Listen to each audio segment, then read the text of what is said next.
Olá, eu sou Adalberto Eusébio e você está no Palafitas Podcast. No Brasil, onde milhões dependem de empregos operacionais, a chegada de robôs humanoides pode parecer distante ou até ameaçadora. Mas e se essa tecnologia pudesse ser usada para transformar a educação e empoderar jovens da periferia?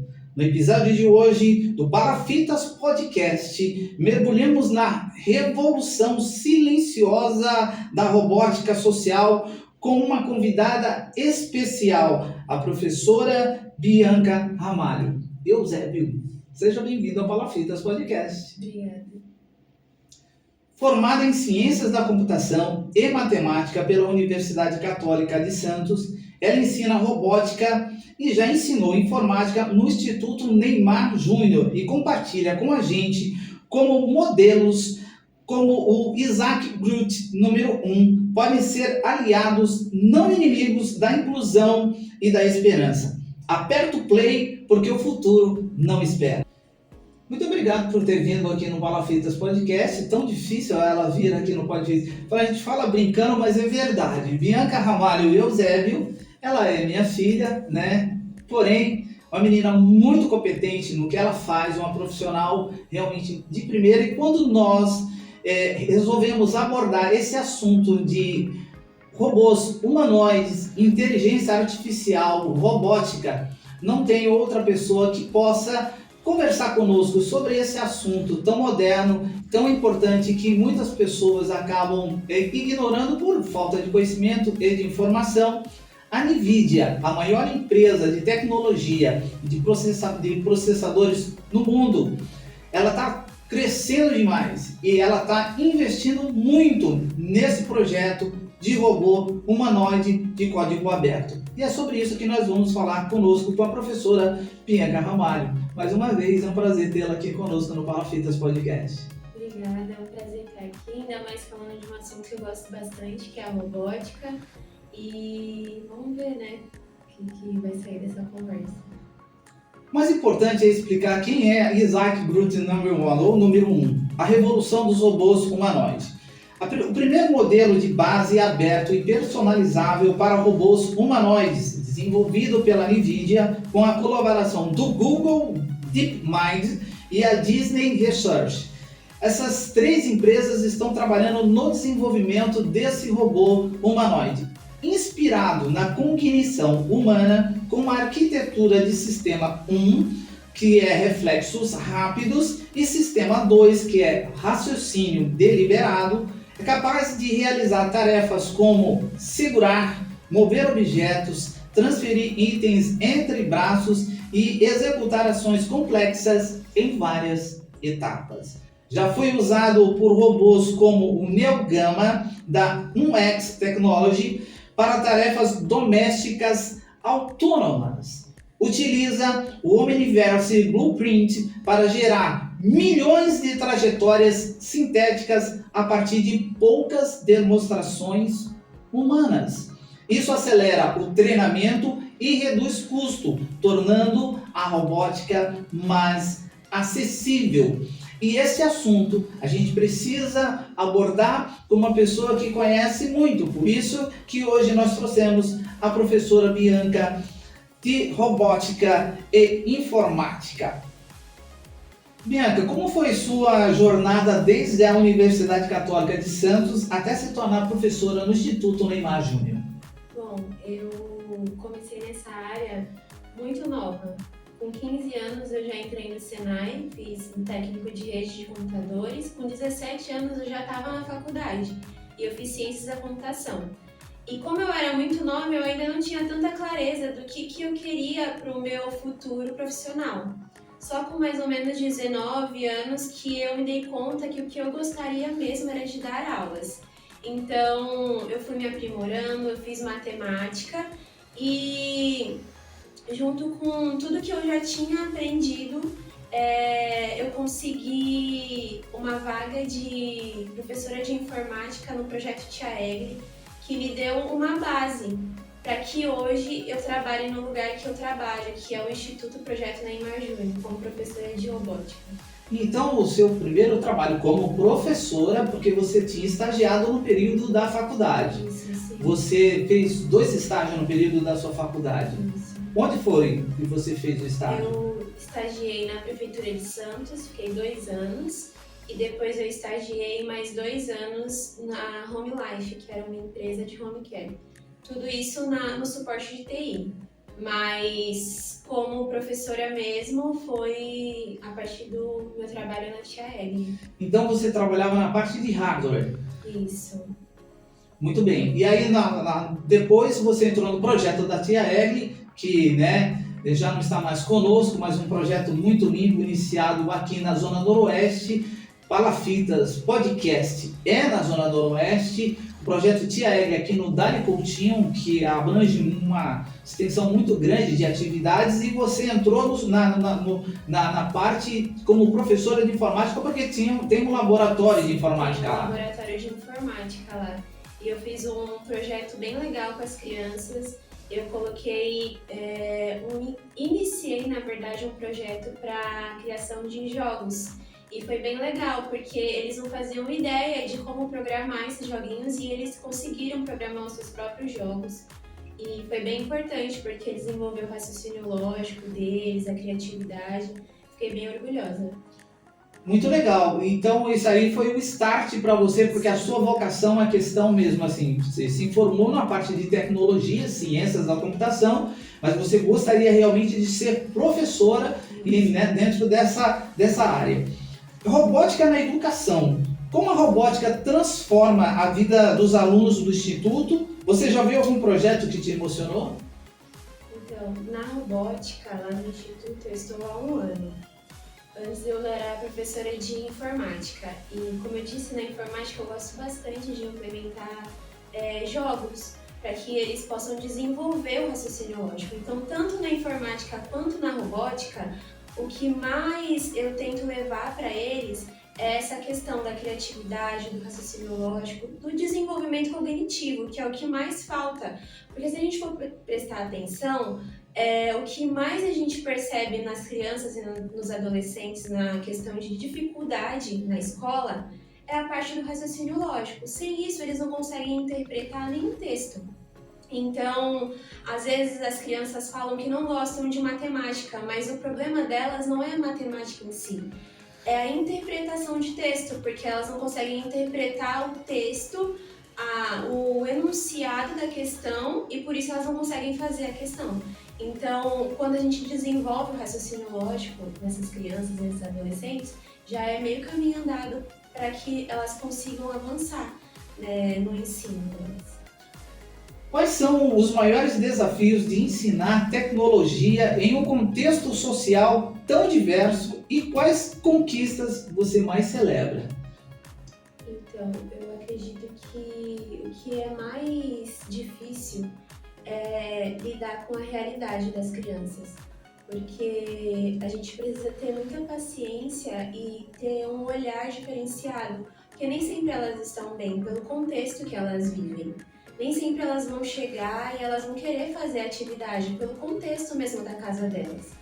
Mas com muito amor, muito carinho, a gente vai conquistando elas e vai mostrando que vale a pena permanecer estudando e buscando mais conhecimento. Será que você sempre imagina, assim, olhando aquelas crianças assim, vai sair um talento daqui, alguém realmente que tenha uma competência grande nessa área? Com certeza. Tem um aluno meu que eu já até conversei com a mãe dele em uma reunião de pais. Eu falei pra ela, investe nele, porque com certeza ele vai ser um engenheiro, um inventor. E os olhos dele chegam a brilhar quando me vê no corredor. Porque os alunos, eles têm aula de robótica uma vez a cada 15 dias. Uma vez a cada 15 dias. Então ali, lá no Instituto, São muitas disciplinas.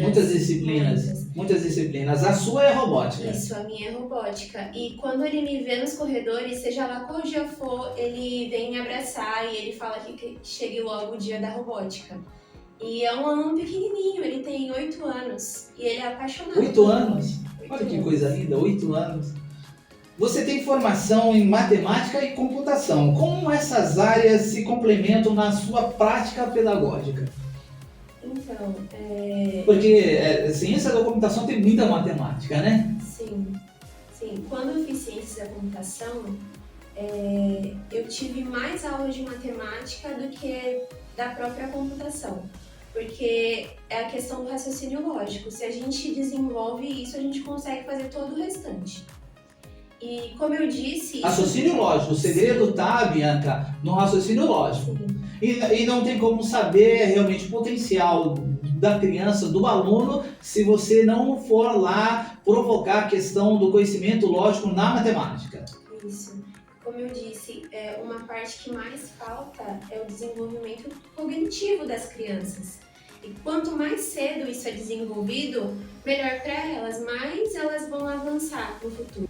Como você enxerga o papel da robótica e da informática na formação dos jovens nos próximos anos? Porque a velocidade com que as novidades surgem é muito grande, porque agora a somatória da robótica com inteligência artificial, Bianca, eu realmente fico com medo, né? A gente vai entrar também na questão da ética, tal, tudo, mas como é que você vê o papel da robótica e da informática na formação dos jovens no Bom, futuro? primeiro, a robótica, a informática, todo esse conhecimento faz com que as crianças elas não fiquem do lado do medo, mas sim da curiosidade.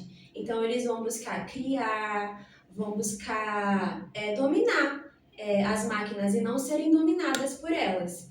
E basicamente os meus alunos eles não vão ter medo dessa nova revolução industrial, porque eles sabem o que está por trás, eles sabem dominar uma máquina, então eles não precisam ter medo do que eles já conhecem. Não precisam ter medo do que eles já conhecem, né? Muito bem, isso é muito legal e também vai ser em relação ao particular que cada um, ao estímulo que cada aluno pode ter, né? Bom, minha filha entrou na faculdade, você tinha 17 anos, você entrou muito nova. Eu mexo com o computador e já conheço a parte de informática desde o XT, né? Monitor de tela verde, sou anterior ao Windows, a interface gráfica, anterior ao mouse, ao multimídia. Então você imagina, é o DOS, né? Então não existia o Windows, não existia a interface gráfica. Então esse ambiente que você cresceu de alguma maneira te influenciou? Eu nunca te perguntei isso. Sim, com certeza. Eu falo para os meus alunos que quando eu nasci já tinha computador na minha casa. E que para mim isso nunca foi uma novidade, porque eu cresci com isso. Então eu sou familiarizada. Para mim eu não tenho medo de uma máquina vir roubar o meu lugar, meu emprego, porque eu conheço a máquina, eu sei que ela não tem as capacidades, as habilidades que um ser humano tem em algumas áreas que não tem como substituí-lo. Então, para mim, eu não tenho esse medo. Vamos falar do Isaac, né? Que é esse tema tão interessante que a Nvidia, o Google e a Disney estão trabalhando por ser de código aberto também. Qualquer pessoa no mundo também que tem um pouco de conhecimento ou tenha curiosidade também pode trabalhar, pode estudar, pode verificar. Bianca, para começar, explica para a gente o que é esse tal de Isaac Grut Number One, porque ele está sendo chamado de uma revolução na robótica. E o mais importante, como uma tecnologia tão avançada pode dialogar com a realidade das escolas públicas brasileiras. Eu quero só colocar antes, enquanto você pensa na resposta, Bia, eu vi os melhores resultados no Enem, agora, desse ano, e os 50 melhores, 47 são de escolas particulares e 3 de escola federal. Nenhuma escola estadual, nenhum aluno oriundo de escola estadual no Brasil inteiro teve as melhores notas no Enem. Você acha que essa é uma realidade muito distante, assim, do Isaac Number One para as escolas brasileiras? Não deveria, por ser de modelo aberto, ele pode fazer total diferença. Ele é acessível. Então, aqui no Palafitas Podcast, a gente está na Zona Noroeste, a gente está abordando um tema extremamente técnico. No entanto, a Bianca está fazendo isso aqui ficar tão fácil, porque ela está falando algumas coisas aqui que eu também fico boiando, porque ela é a profissional nessa área. Mas, por se tornar esse ser código aberto, o que nós precisamos é que você que está vendo o Palafitas, esse episódio aqui com a professora Bianca, se você se interessar, sair daquilo em que a normalidade imprime aos nossos jovens, que é mexer no Instagram, ficar vendo rios, as besteirinhas, e você cair realmente para algo que vale a pena, que pode mudar a sua vida financeiramente, também a sociedade que você vive, é a sugestão, a indicação nossa aqui do Palafitas Podcast. Como você explicaria o Isaac Gruther número 1 para quem nunca viu falar de robôs humanoides? Então vamos lá. Um robô humanoide, ele é basicamente um robô parecido com uma pessoa. Parecido, não tem como ser igual, porque uma pessoa é uma pessoa.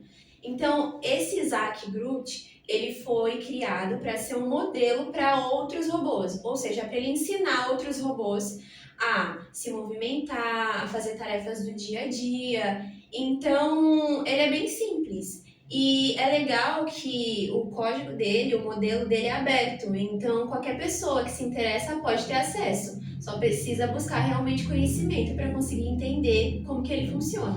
Então é possível aqui no projeto, se eu não sei como é, a gente não sabe como é que está o departamento de informática aqui no projeto da Tia Egli, ou lá no Instituto Neymar, ou em qualquer lugar, laboratório ou projeto de informática no Brasil, se a pessoa se interessar, o coordenador, o professor, pode desenvolver um plano de trabalhar também como o Isaac? Sim, com certeza. O sistema? Muito legal. E é legal porque você também não precisa ter o recurso.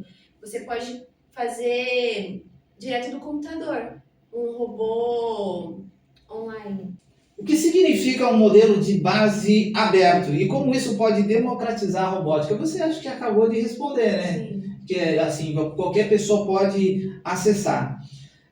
Considerando a desigualdade tecnológica no Brasil, né, a desigualdade em todas as áreas, a tecnológica ela também existe. As pessoas têm acesso ao celular, mas a questão de tecnologia ela precisa realmente querer. Como podemos garantir que inovações como essa fiquem restritas, não fiquem restritas a grandes centros, possa chegar, por exemplo, aqui na Zona Noroeste? Parte do interesse de trazer realmente para as escolas públicas, municipais, estaduais. Do poder público. Do poder público. Por exemplo, nós temos projetos sociais e projetos bons. No Instituto, nós temos robótica há 10 anos, quando a robótica nem era muito falada por aí. E pessoas já estão fazendo a diferença nessa área, mas muito mais que essas pessoas, se o poder público coloca nas escolas públicas, já dá outro start nesse assunto. Traz mais propriedade para que as crianças consigam ter mais acesso diariamente a essa tecnologia. Tem o ensino fundamental, o ensino médio e o ensino superior. Você acha que seria uma utopia assim, inserir de alguma maneira, em algum nível, informática no fundamental? Não é utopia. Eu sei que tem algumas escolas que já têm robótica desde o ensino fundamental, por exemplo. Eu estudei no SESI, e no SESI já tinha robótica no ensino fundamental. Isso há, talvez, não sei, uns 15 anos atrás. Você acredita que o Brasil está preparado para lidar com tecnologia como o Gruther Number One em termos de infraestrutura e educação? Eu acredito que sim, porém, como a resposta anterior, se o poder público não der valor a isso, não tem como avançar. Nós temos sim recursos, mas inclusive humanos, né, Bianca? Porque no Brasil a gente observa que independe do lugar onde a pessoa, em qual região do Brasil ela vive, se é na periferia, nos grandes centros, em um lugar mais distante, a capacidade do jovem brasileiro é fantástica, principalmente na área de tecnologia, né? O Brasil realmente se destaca, não somente no Brasil, como fora dela também. As histórias de inovações no Brasil são fantásticas. Vou citar uma, a Embraer. A Embraer é uma empresa de sucesso, uma empresa aeronáutica, mas que tem uma tecnologia aí embarcada e com muitas coisas que é patente brasileira. Patente brasileira, uma das maiores empresas de aviação do mundo. Então, assim, o poder público precisa olhar mais desse. Eu acho que é um filão importante de ganho, não somente de tecnologia, mas econômico para o Brasil, né? Como iniciativas como o Instituto Neymar Júnior pode ajudar a reduzir o abismo entre os jovens de baixa renda e o acesso à tecnologia de ponta? Porque o Instituto, pela sua estruturação, traz uma estrutura capaz de fazer com que vocês consigam puxar a capacidade, principalmente desse menino de 8 anos lá, né? São disponibilizados recursos, né? Então nós temos parcerias com algumas empresas que disponibilizam esse recurso para que as aulas sejam viáveis. Então nós temos Lego, que é algo que parece que é simples para as crianças, mas não, desenvolve demais o raciocínio lógico deles, desenvolve demais a criatividade. E eles vão crescendo nesse conhecimento, aí nós colocamos baterias, engrenagens, motores, até que chega um momento que a gente envolve a programação, para que realmente o robô caminhe, faça, sei lá, o que a gente programar para que ele seja feito. E é bem legal, porque quando eles veem o robô funcionando, que foi eles que programaram, foi eles que criaram, que projetaram, eles se sentem mais autoconfiantes, ao ponto de perceber que eles são capazes de muito mais. Que, por exemplo, a gente está acostumado a mexer no celular, mas quem é que ganha dinheiro realmente? É quem criou o celular. Então, aquele que domina sobre a máquina, não aquele que só utiliza ela. E eles estão aprendendo que eles podem não só utilizar aquilo que foi criado, mas eles mesmos criarem. Gostei dessa frase, assim, dominar a máquina, né? Não só utilizar, mas, né? Muito legal. Aqui no Palafitas Podcast, que a gente recebe aqui muitas pessoas e temos recebido pessoas da administração pública municipal. Porém, nós traremos no futuro algumas pessoas a nível estadual e federal também. Se você pudesse falar para os secretários de educação municipal, estadual, né, e o ministro da educação, o que você falaria para eles investirem nesse tema de robótica e informática com mais empenho?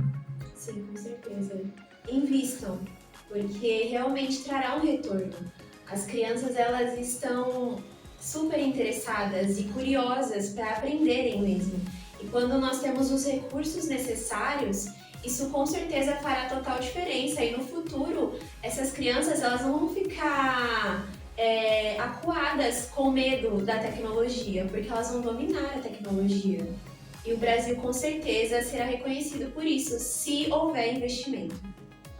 Eu conversei essa semana com o secretário de Turismo, Thiago Papa, e nós abordamos o assunto de tecnologia e o quanto ela é importante, principalmente na nossa região e aquilo que envolve toda a nossa região, a característica turística do Porto. Nós temos muitas escolas particulares, estaduais, municipais, faculdades, universidades, cursos técnicos, escolas particulares de curso técnico.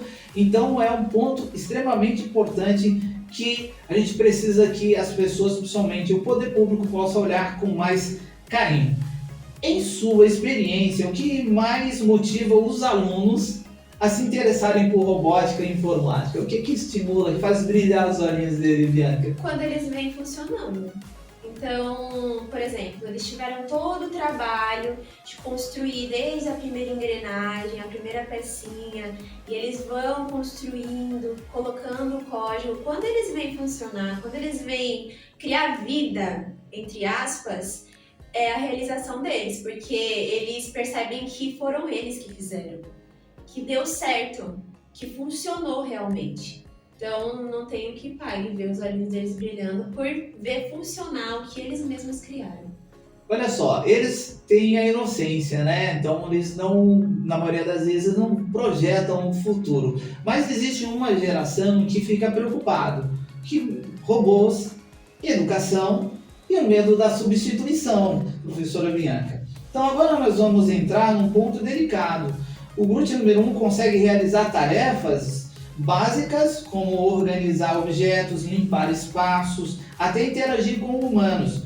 Isso levanta uma dúvida que muita gente tem. Será que os robôs vão substituir os trabalhadores? Porque o interesse da Disney em aprimorar esses robôs humanoides é a interação dos seus parques, né? Vão substituir os humanos? Como foi, por exemplo, na primeira Revolução Industrial, quando as pessoas ficavam preocupadas, quando, por exemplo, eu gosto de falar isso para os meus alunos, uma costureira, de bairro, ela sempre fez o trabalho dela com excelência. Será que ela perdeu os clientes dela porque agora a indústria fazia milhares de roupas?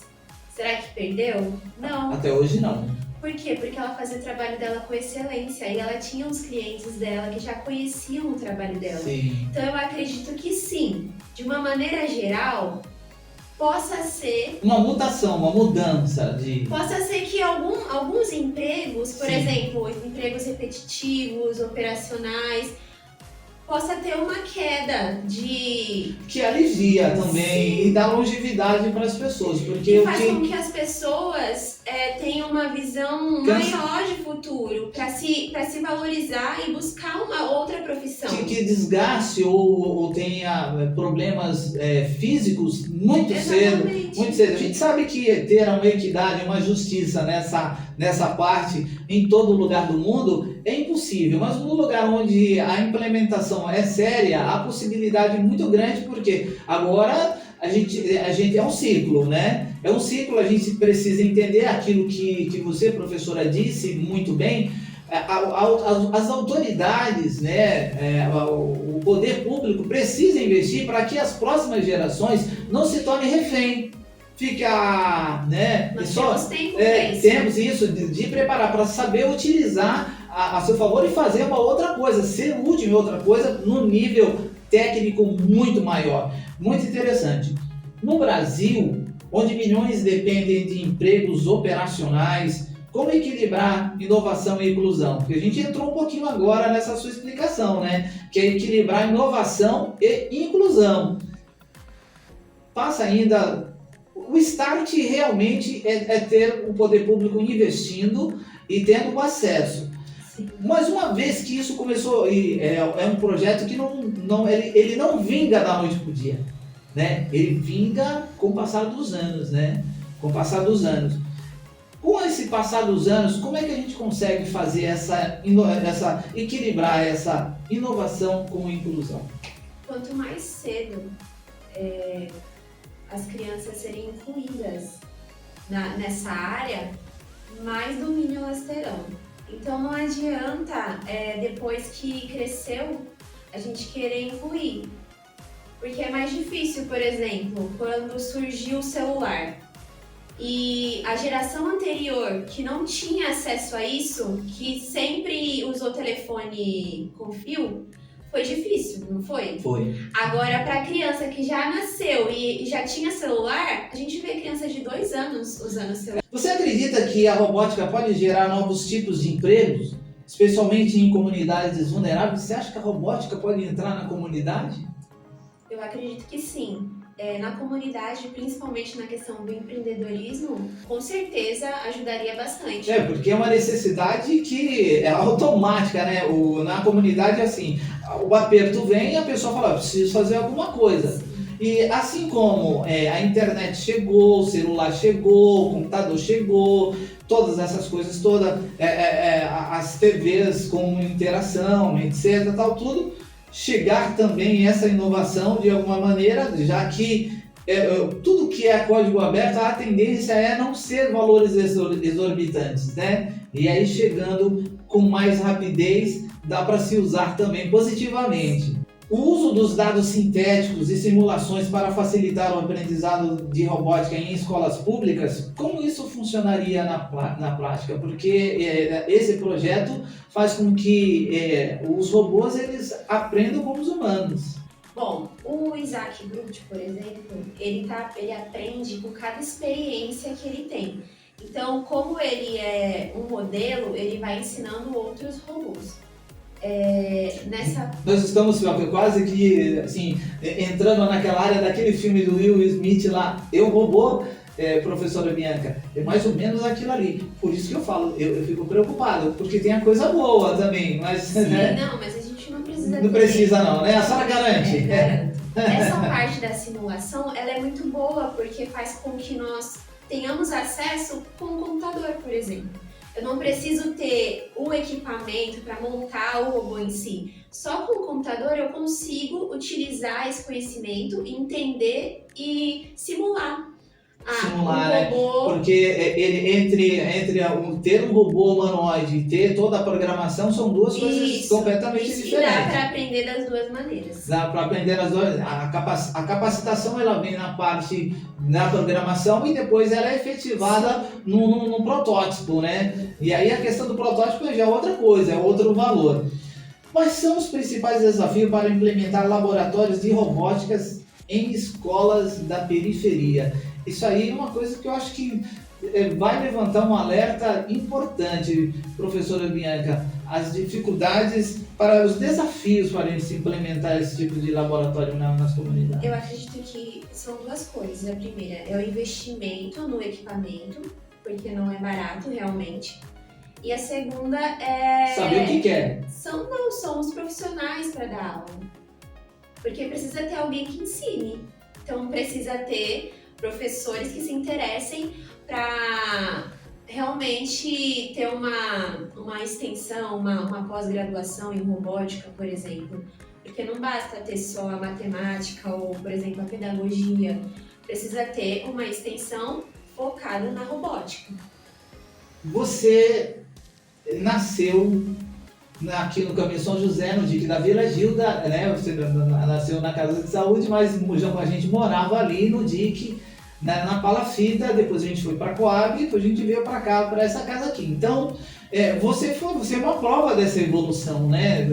A gente não tinha, óbvio, eu acho que você já nasceu já com a perspectiva de fazer um curso superior, né? Quando você entrou na sua adolescência, você não tinha dúvida. A dúvida que tinha o que você ia fazer, né? Então você é uma prova de que não há limites no Brasil quando existe uma oferta para que a gente possa se capacitar. E nós temos, porque o ensino da alfabetização de primeira a quarta série é muito bom em Santos. Da quinta até a oitava série, já entrando para o estado, também tem algo legal do primeiro, segundo e o terceiro ano do ensino médio e a possibilidade de se fazer o Enem, o FIES, entre outras bolsas, se a pessoa quiser, né, com certeza consegue avançar. Você pode dizer alguma coisa para as pessoas que estão vivendo, professora, para seguir o seu exemplo? Bom, parte do interesse, né? Não foi fácil, meu pai, minha mãe que pagou minha faculdade, mas quando você valoriza a oportunidade que você está tendo, com certeza você vai avançar e vai ter um lugar no mercado de trabalho que vai fazer diferença não somente para a sua vida, não só para você ganhar dinheiro, mas para a sociedade também, né? Ser um bom profissional com ética e, por exemplo, na minha vida eu tenho a oportunidade de, com todo o conhecimento que eu ganhei, impactar vidas, né? Transformar vidas lá no Instituto. Então, eu sou muito grata por tudo que eu recebi. Você trouxe uma fala muito legal, né, sobre o uso, né, do celular, não ficar só usando o celular. Como você trabalha o pensamento crítico com seus alunos para que eles não apenas consumam tecnologia, mas também questionem? Né? Porque o fato de estarmos hoje aqui é porque a gente questionou. Eu vi a matéria e falei, não, precisamos falar sobre isso. É um assunto que vai chegar sorrateiramente, muitas vezes nas áreas periféricas, mas nos grandes centros não chega sorrateiramente. Chega com muita propriedade, com bom uso, com equilíbrio e com lucro.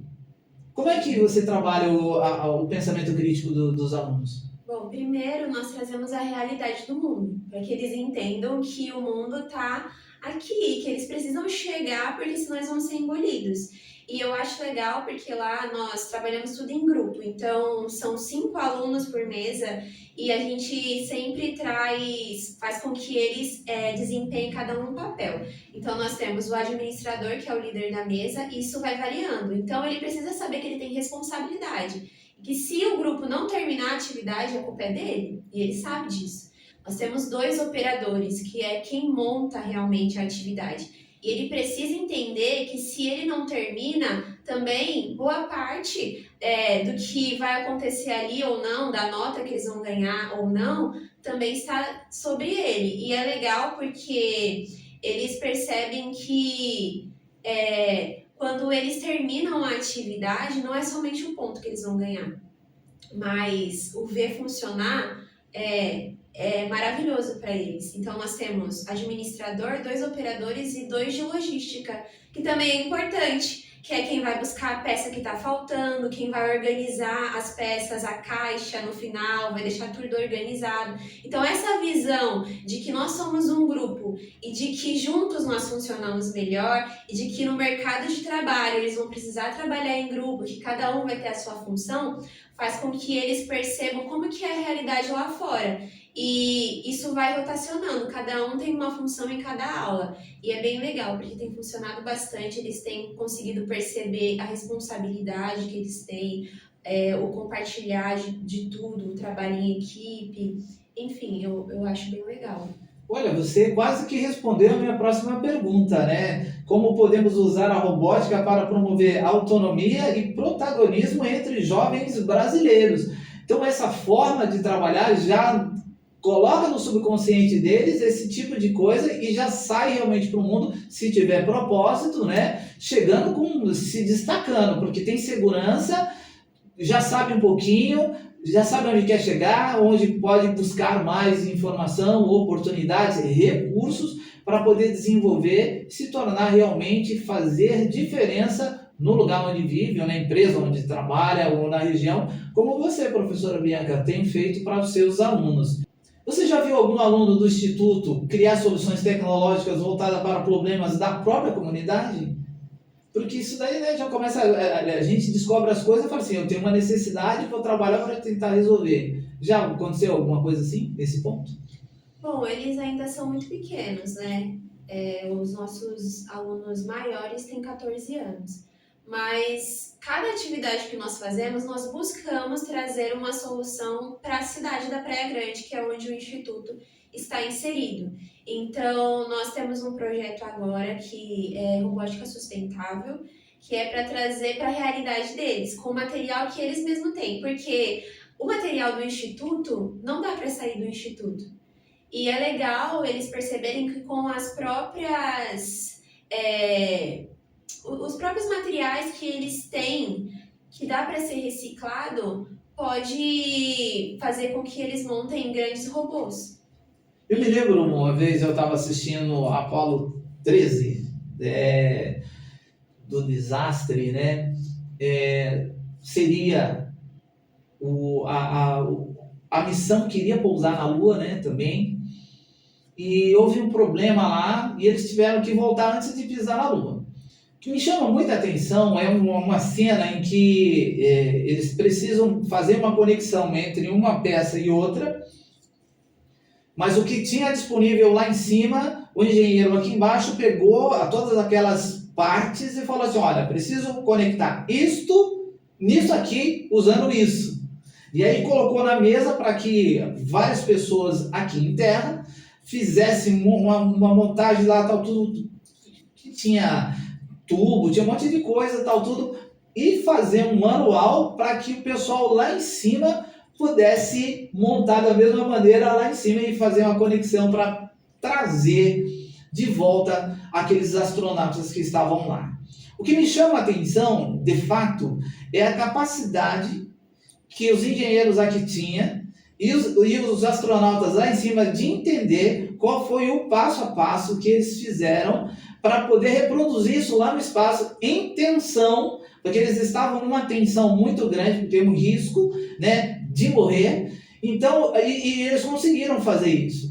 O fato deles não poderem levar, né, nada lá do instituto e lá fora, eles que falam, eu quero fazer, então eles têm que buscar alternativas para poder fazer de novo. O Ground Number One aprende com demonstrações humanas. Isso pode ser uma oportunidade para que jovens brasileiros contribuam com seus próprios contextos culturais. Aí nós estamos falando de contextos culturais, Bianca, bons, né? Tem os contextos culturais que não vale a pena transmitir, né? A gente fala isso, mas óbvio, existem contextos culturais não salutar. Você acha que é uma oportunidade para isso?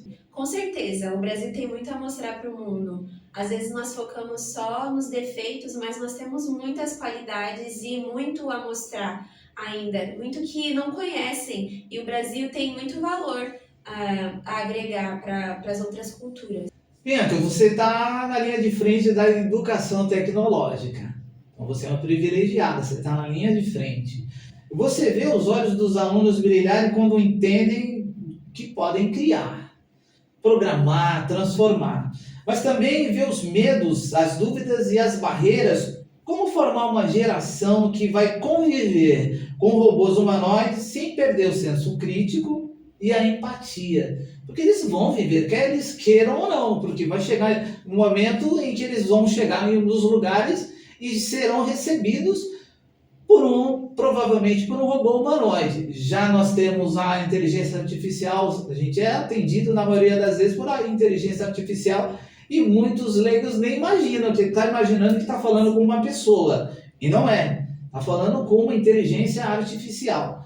Isso vai ser algo físico, algo visível, tátil, palpável, né? Como é que você vê isso aí, esses medos e as...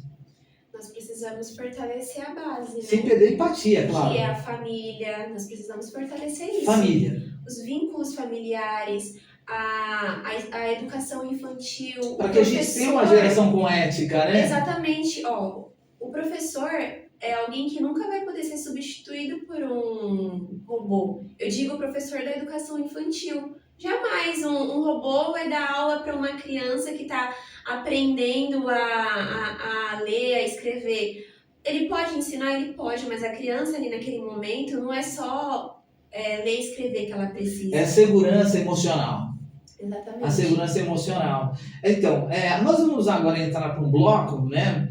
Um bloco número 3, que é um bloco que a gente vai falar sobre ética, futuro e esperança. Você mencionou, e nós mencionamos aqui também, muito sobre uma geração com ética. Quais os dilemas éticos que você discute com seus alunos sobre o uso de robôs humanoides?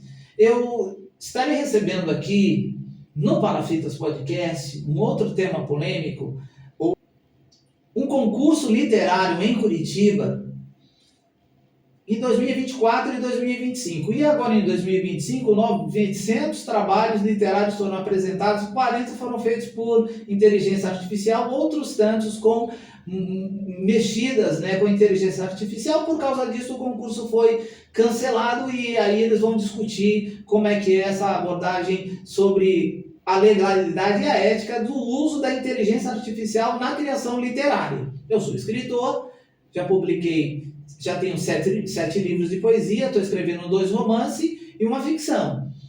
Então, para a gente que escreve a literatura e que sai da mente as coisas, a gente fica realmente passado com esse tipo de coisa, né? A minha colocação é o seguinte: nós temos toda esta parte, mas a pessoa, a minha convidada, que estará conosco, a Miriam de Moraes, ela trabalha com literatura, ela trabalha com editoração, ela me disse algo assim numa conversa preliminar. Ela disse o seguinte: Adalberto, eu uso a inteligência artificial também em correções de alguns trabalhos literários, mas eu coloco o seguinte comando: não alterar a essência do que está escrito. Exatamente, eu faço a mesma coisa. Eu estou fazendo a minha pós-graduação e eu preciso fazer muitas teses, muitos trabalhos, só que eu nunca vou aprender se eu simplesmente jogar para ela e pedir para ela fazer para mim.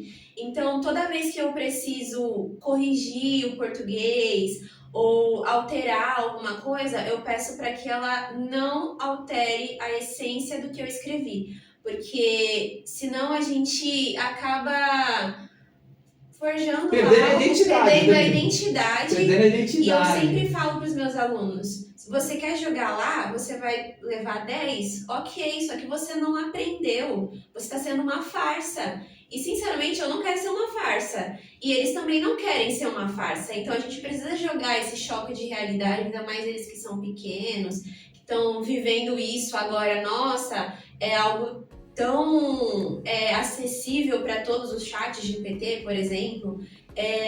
Dá para ser utilizado, sim, não é para, nossa, vou descartar totalmente. Não, ele tá ali para ajudar, mas da maneira certa. Senão, nós simplesmente não vamos aprender nada, não vamos ter crédito de nada e vamos ser uma farsa. Veja, existe o bom e existe o bom falso, né? Então, com essas novas tecnologias, muitas pessoas podem se dizer: eu sou bom, né? Nisso e naquilo outro, com esse auxílio da tecnologia. Vou contar uma história aqui, não sei se eu já contei uma vez para você. Eu trabalhei no período em que a Sandra Arantes do Nascimento, a filha do Pelé, foi vereadora em Santos, e eu trabalhei com ela no gabinete dela, e lá também tinha algumas pessoas que trabalhavam conosco no gabinete. Tinha um advogado, eu não vou mencionar o nome, né? Não sei, né? Mas ele é um advogado trabalhando conosco lá. Ele disse o seguinte, ele me contou nessa história, nessa época, eu me lembro, foi mais ou menos em 2002, muitos anos, são 20 e poucos anos atrás. Ele disse o seguinte: a tecnologia, né, essa parte existia, mas não era assim. E ele já tinha se formado bem antes. Ele fez um trabalho muito bom, trabalho excelente. E quando ele entregou para o professor corrigiu o trabalho que valia 10, o professor deu 5. E ele questionou: professor, porque o senhor deu 5, uma nota 5 no meu trabalho? O professor disse declaradamente na cara dele assim: quando o aluno copia o mestre, eu divido a nota. Eu dou 5 para o mestre e 5 para o aluno. O que ele quis dizer? Que ele tinha feito um trabalho tão bom que o professor achou que ele tinha copiado de alguém. E ele não tinha copiado de alguém. Esse aí era o bom, não o bom falso. O bom falso é aquele que copia. Ele não contestou. Sabe por que ele não contestou? Porque esse foi o maior elogio que ele pôde receber na vida dele, ser comparado com o mestre, mesmo que o professor não acreditasse. Então nós estamos entrando em uma geração que, se não tomar cuidado, ele vai achar que é bom, mas ele não é. Fico com uma outra frase do Marco Luque, que foi entrevistado pelo Marcelo Taz, e o Marcelo Taz perguntou: Marco, o que você acha da inteligência artificial? Te preocupa? Ele disse não. Sabe por quê? Porque inteligência artificial é lógica, professora Bianca. E ele respondeu: eu nem sempre. Então o ser humano nem sempre ele vai ser lógico, tem essa diferença. E aquele que entrar nessa nova geração entendendo que ele precisa ser bom, com a capacidade ou o conhecimento dele, ele vai sempre se destacar. Como podemos garantir que a tecnologia seja usada para o bem comum e não apenas para o lucro corporativo? Porque é o que a Nvidia está fazendo, o que a Disney, né, o Google está fazendo. É para ganhar muita grana, né? São muitos fatores e muitas pessoas que estão à frente dessa corrida tecnológica. Então, isso é algo abstrato ainda, não tem como a gente saber como que vai ser no futuro. Agora, o que eu posso fazer no meu lugar, a minha diferença é ensinar os meus alunos e dar acesso para que eles possam também fazer a diferença. Para que no meu ensino eu não ensine somente a robótica, mas ensine a ética, ensine a empatia, ensine, enfim, tantos valores. Então, no Instituto, por exemplo, nós temos os 4 pilares, que é o respeito, a disciplina, o comprometimento e a responsabilidade. E é algo que, junto com a robótica, eu estou trabalhando com eles. Então, não é somente o técnico, o teórico, é também a questão dos valores, que é o que o ser humano mais precisa. Em Santos nós temos o Parque Tecnológico, eu não sei como é que funciona a estrutura, não sei, isso aqui é uma colocação, eu não posso falar, né? Mas nós temos uma pergunta aqui que talvez isso pudesse clarear e que pudesse haver um caminho muito legal, né? Que tipo de políticas públicas poderiam acelerar a inclusão tecnológica nas escolas brasileiras, né? Que tipo de políticas públicas? Inserir, na minha opinião, inserir alguém, um departamento de tecnologia educacional? Olha, eu acredito que um curso de extensão para professores que já estão atuando nas escolas e faz com que eles entrem nessa área, conheçam a robótica, conheçam essas questões tecnológicas e estejam aptos a transmitir o conhecimento em talvez uma aula por semana nas escolas, utilizar o que já tem na escola, sabe? Os recursos que já existem. Dá pra gente fazer uma robótica sustentável, por exemplo, com os recursos que a gente já tem.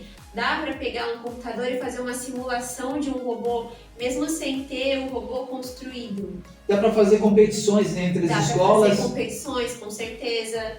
Sim, isso faz com que os alunos eles fiquem mais interessados, mais engajados em conhecer mais, em fazer o projeto, em construir. Em Santos nós temos estrutura para isso, nós temos muito espaço, a possibilidade de se trazer também feiras, trazer profissionais, empresas com essas novas tecnologias também para demonstração, isso a promover uma curiosidade e estimular os alunos da rede municipal e estadual também, né, para que pudesse abrir, né, o desejo, o conhecimento de se ampliar esta parte tão essencial, inevitável. Eu acho que a palavra, professora Bianca, que nós podemos usar aqui nessa entrevista sobre esse tema de robôs humanoides é essa, para que as pessoas tenham essa, é inevitável, é algo que vai permear as próximas gerações em pouquíssimo tempo. Nós não estamos falando daqui a 10 anos, nós estamos falando daqui a 15 anos, nós não estamos falando daqui a 20 anos, nós estamos falando a questões de 2, 3, 4 anos, 5 anos. Possa ser que eu entre numa policlínica de Santos e eu tenha lá de alguma maneira alguma coisa já relacionada à robótica nas escolas também. E muito importante porque, como nós abordamos durante essa entrevista, falando muito das nossas necessidades, adequando a tecnologia e o conhecimento para soluções e problemas da nossa realidade. E a nossa realidade ela tem algo específico e eu arrisco dizer que as maiores soluções no mundo, no Brasil, no mundo foi por causa da guerra, né? As guerras em si sempre promoveram grandes avanços tecnológicos, mas no Brasil muito porque é um país pacífico em relação de guerra entre países, pacífico civilmente nem tanto, né? Mas entre outros países, realmente é a necessidade social de poder melhorar. Professora Bianca, quero agradecer a sua presença aqui no Palafitas Podcast. A conversa estava tão legal que eu não perguntei quais são as suas redes sociais. Diga aí as suas redes sociais para os nossos seguidores, caso alguém queira tirar alguma dúvida, perguntar alguma coisa. Bom, eu só tenho Instagram, @BiaRDJesus. E você, siga-nos nas nossas redes sociais, @PalafitaPodcast. Este episódio ele é disponibilizado na íntegra no YouTube e também em áudio no Spotify. Siga-nos também no Instagram e no Facebook, @Palafitaspodcast. Professora Bianca, para encerrar, se um aluno te perguntasse se os robôs vão roubar nossos empregos, o que você responderia? Eu responderia que se ele não se capacitar, provavelmente sim, mas que se ele se interessar e ele dominar essa tecnologia, com certeza não. Com certeza ele vai estar muito à frente de qualquer robô, porque o ser humano ele tem algo que o robô nunca vai ter. E nós precisamos nos apegar a isso. Bianca, muito obrigado por esta conversa tão rica. Hoje entendemos que os robôs, como o Groot Number One, não são só sobre tecnologia, são sobre o que queremos construir como sociedade. E o que a robótica, quando usada com propósito, pode ser uma ferramenta de inclusão, educação e transformação, como foi a sua vida. Você não planejou nada disso, mas ela foi tomando vulto. Para quem nos ouviu até aqui, que tal olhar para a tecnologia com mais curiosidade e menos medo? Até o próximo episódio do Palafitas Podcast. Muito obrigado, professora Eu Bianca. agradeço, foi um prazer. Palafitas Podcast. Aqui a conversa é sem censura.